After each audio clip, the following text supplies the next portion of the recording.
On l'a vu dans le document que vous nous avez fait passer, la consommation d'énergie et les émissions de gaz à effet de serre, elles sont portées par trois secteurs essentiellement. C'est le secteur résidentiel, l'habitat, le secteur industriel et les transports. Et vous l'avez dit, nous sommes là encore, comme pour la biodiversité, face à une urgence climatique. Alors bien sûr, il y a des espoirs qui sont placés dans de nouvelles sources d'énergie, comme l'hydrogène en particulier. Mais comme vous l'avez dit, nous savons que l'urgence est à la sobriété. Sobriété pour réduire les émissions de gaz à effet de serre et pour que l'air reste respirable. Alors je prendrai un seul exemple, celui des mobilités, puisque nous sommes en train notamment de réviser le schéma cyclable de l'agglo et que il y a au fur et à mesure des séances et des ateliers qui se passent, il y a une unanimité sur le diagnostic entre élus, citoyens, bureaux d'études. Cette unanimité, c'est celle que des choix politiques forts sont nécessaires pour faire de la place au vélo dans l'agglomération, donc pour aller vers cette sobriété et donc pour espérer atteindre les objectifs très très ambitieux que vous avez présentés. Donc il n'y a pas d'autre choix pour cela.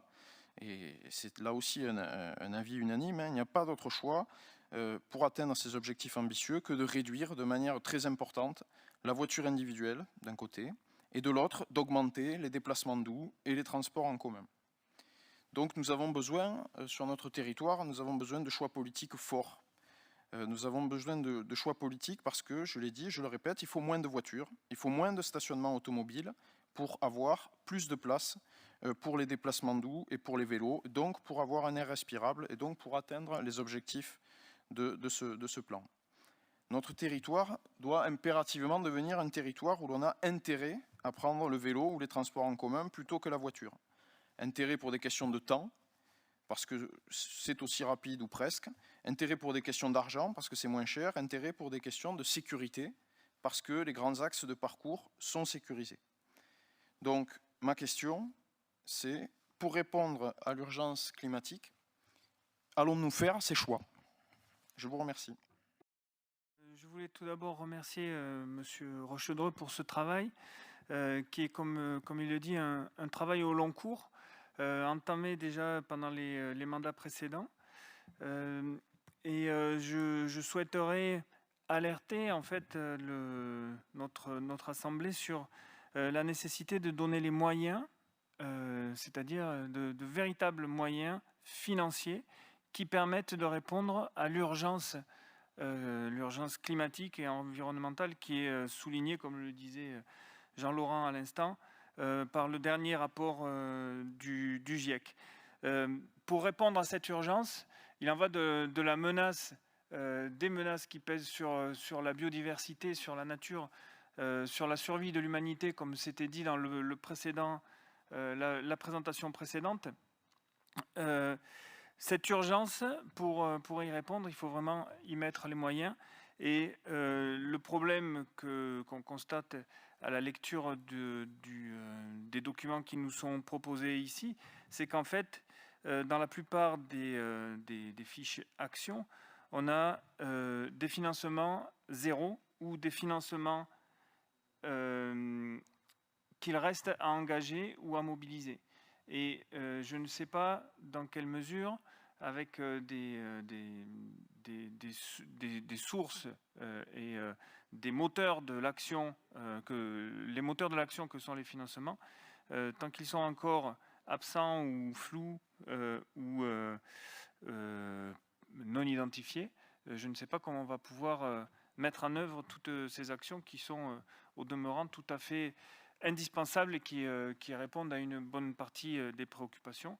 L'ambition de notre collectivité devrait être de consacrer une part beaucoup plus importante de son budget à la réponse à l'urgence climatique et environnementale. Merci. Merci, Monsieur Rochedreux, vous avez la parole pour la réponse. Oui, alors d'abord sur la partie mobilité, j'ai envie de nous retourner la question à nous tous. C'est à nous de... je ne suis pas tout seul, j'espère. Voilà. Et c'est à nous de nous engager. C'est l'objet un peu de ce plan climat de suivre, donc il faut s'y mettre, oui. Je n'ai pas d'autre réponse à dire, si ce n'est que mettons-nous en route le plus... Enfin, il y a déjà des choses qui sont faites. Il y a un plan vélo, il y a un plan de déplacement, donc il faut sans doute accélérer. Et surtout, il faut, et ça va répondre, je ne sais pas, mais un peu compléter ce que vous disiez. Ce qu'il faut, c'est, je pense aussi, avoir le réflexe de penser problème climatique, problème biodiversité, problème pollution de l'air, à chaque fois qu'on fait quelque chose. Quand on fait de la voirie, quand on fait de l'économie, etc., c'est quelles conséquences l'action que l'on mène va avoir sur la pollution de l'air, sur les problèmes climatiques, sur les problèmes de biodiversité. Juste sur le problème financier, juste un petit rappel, parce que c'est important aussi. En 2014, on dépensait environ sur l'agglomération 154 millions d'euros pour l'énergie. Ça veut dire que c'est quasiment ces 154 millions d'euros, ils sortent du territoire. Ce n'est pas de l'argent qui va rester localement. Si on reste sur le scénario tendanciel, c'est-à-dire si on ne fait rien, on arriverait en 2050 à 293 millions d'euros. D'accord ? Aujourd'hui, on en est en 2021 à peu près à 183. Alors, je me disais peut-être que si on arrivait à économiser 10% d'énergie, aujourd'hui, c'est 18 millions d'euros par an qu'on sort. Alors, le problématique, c'est pas forcément dans les mêmes poches, évidemment. Mais il y a un véritable enjeu aussi économique à dégager des moyens par la sobriété. On parlait de l'éclairage public, on n'est pas dans les montants que je viens de donner, mais la sobriété et l'efficacité peut nous dégager des moyens. Et ces moyens, même s'ils ne sont pas forcément affichés dans les actions, je pense qu'à chaque fois et sur chaque budget, il faudra se poser les questions, et c'est bien l'objet du suivi de ce plan climat, c'est de dire, voilà, est-ce qu'on avance sur cette action? Qu'est-ce qui nous manque? Il nous manque des financements. Est-ce qu'on fait, pour reparler de la mobilité, un plan vélo? Un plan vélo, ça a directement des impacts sur les actions, et puis c'est du budget qui n'est pas forcément affiché directement, mais qui vient de la voirie, etc. Alors c'est peut-être une chance et à la fois une difficulté, c'est que quelles que soient nos opinions politiques, quelles que soient nos orientations et notre vision du monde, je crains qu'on soit tous concernés et qu'on ait besoin de tout le monde. Il va falloir arriver à rapprocher les points de vue parce que on ne fera pas tout seul. Donc il faut qu'on arrive à se fédérer. Justement, on parlait pour sans doute sauver, peut-être pas sauver l'humanité, mais disons donner un avenir à nos enfants. Donc moi personnellement, j'ai une petite fille, je suis grand-père, qui va avoir 1 an au mois d'octobre.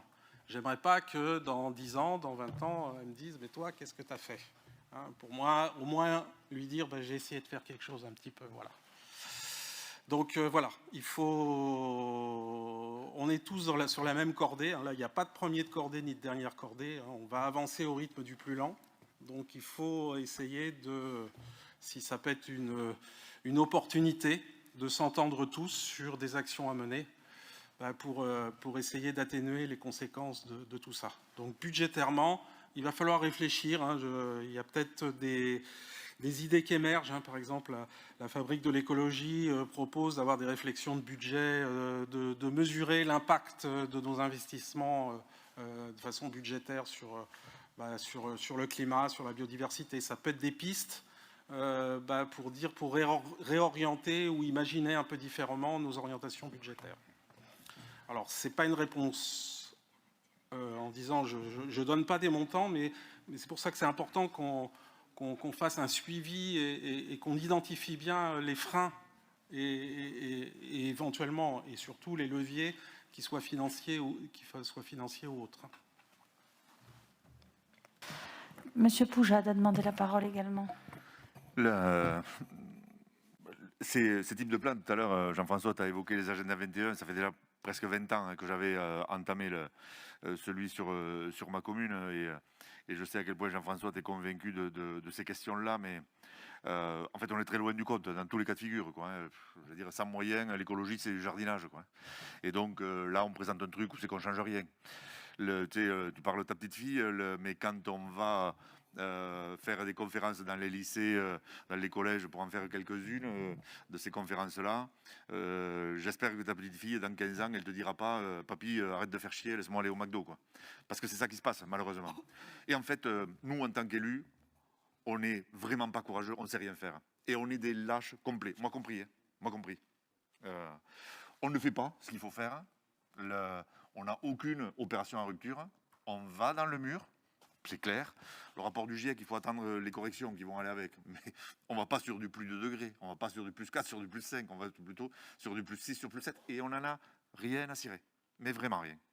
Bien sûr, il y a des gens qui sont conscientisés, il y a des gens qui prennent la parole là-dessus, il y a des gens qui sont hyper motivés. Ça, je ne doute pas de ça. Je pense que dès qu'il faut passer à l'action, ils deviennent ultra minoritaires. Effectivement, si on fait 5000 km par an, on fait 500 kg de CO2. Ça fait longtemps que je le dis. Certains des collègues se moquent de moi, mais maintenant, je ne fais plus 3 pleines de voitures par an. Je ne roule plus. Mais je n'en ai pas besoin. Mais c'est compliqué. Et je vois que mes enfants, ils me regardent de travers quand je leur dis que je fais ça. C'est compliqué, quoi, de faire accepter ça sociétalement. Mais nous, on est lâches, on est les premiers des lâches, les élus. Tous. Parce qu'on n'arrive pas à proposer des choses en rupture. Moi, ce que je disais, je l'ai déjà à quelqu'un, je ne comprends pas qu'on ne décide pas de planter 1 million d'arbres sur l'agglo. J'ai entendu pendant les campagnes, est-ce qu'il fallait planter 1 arbre par habitant ou 2, et on n'y arrivera pas, etc. Putain, si on se pose ce genre de questions, on n'est pas arrivé. Si on n'en plante pas 1 million, c'est qu'on n'a rien fait. 1 million, ça commencerait à avoir de la gueule. D'abord parce que c'est pas si cher que ça, on doit pouvoir y arriver, ça doit pouvoir se trouver cet argent-là. Il y aurait des gens motivés pour participer à titre volontaire pour faire ça, et il y a la place pour le faire.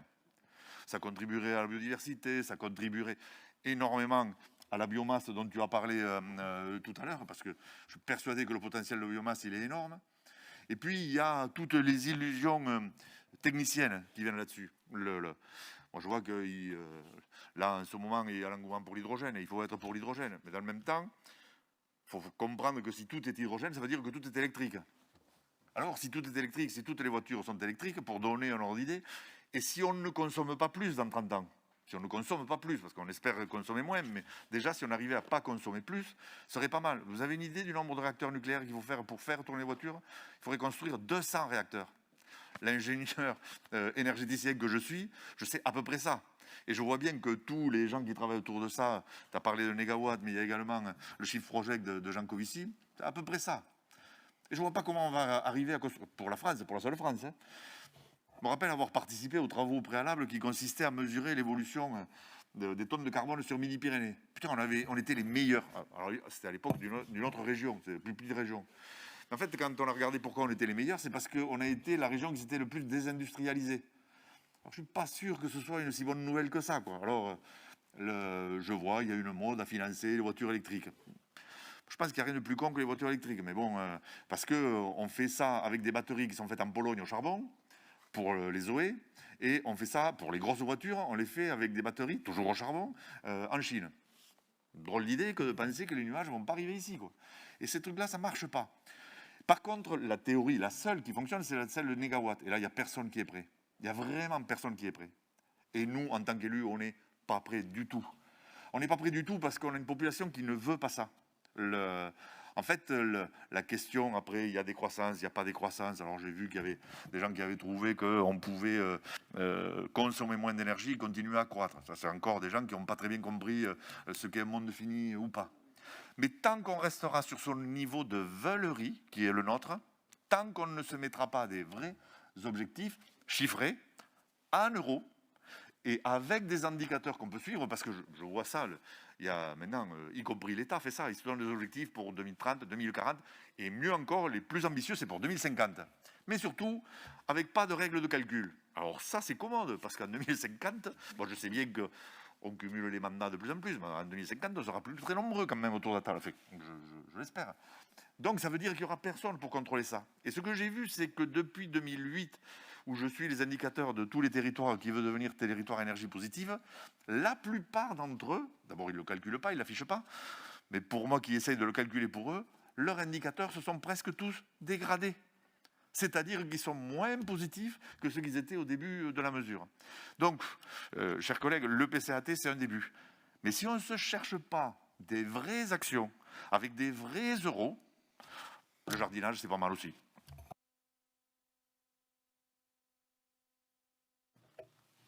Tu as sans doute raison, mais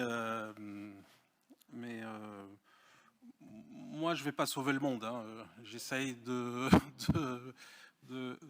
humblement d'essayer de faire quelque chose. Hein. Donc, effectivement, tu as raison sur toute la ligne, mais moi, je vais essayer de faire un peu du jardinage local, voilà, avec les limites que ça a, et c'est sûrement pas tout seul que je vais y arriver, hein, ça c'est sûr. Hein. Enfin, que l'on va y arriver d'ailleurs. Mais Jean-François, on t'aidera. Promis, je t'aiderai. Il n'y a pas de souci. S'agissant de ce soir, il convient d'approuver le projet tel qu'il a été présenté par M. Rochedreux. On ne va pas parodier qui que ce soit en disant que tout ce qui est excessif est insignifiant, mais je crois qu'effectivement on aura besoin de se donner des objectifs et des objectifs qui soient opérationnels, parce que là aussi c'est ce qu'attendent de nous nos concitoyens. Je crois que les grands poncifs et les grandes théories, il convient de les avoir en tête bien sûr, mais ce qu'on attend de nous c'est aussi des actions concrètes. Et ce qu'on attend de nous aussi, c'est de ne pas commencer par interdire et de réfléchir après, mais c'est justement de responsabiliser et d'accompagner, d'encourager. Et toute cette logique de pédagogie, je suis sûre que chacun dans vos domaines de compétences, vous saurez y contribuer. On connaît les enjeux. Il reste à savoir, comme vous l'avez dit, chacun à votre manière, comment les atteindre le mieux possible et le plus raisonnablement possible. Donc, donnons-nous quelques axes de travail et effectivement des critères d'évaluation et continuons à avancer collectivement et de manière responsable.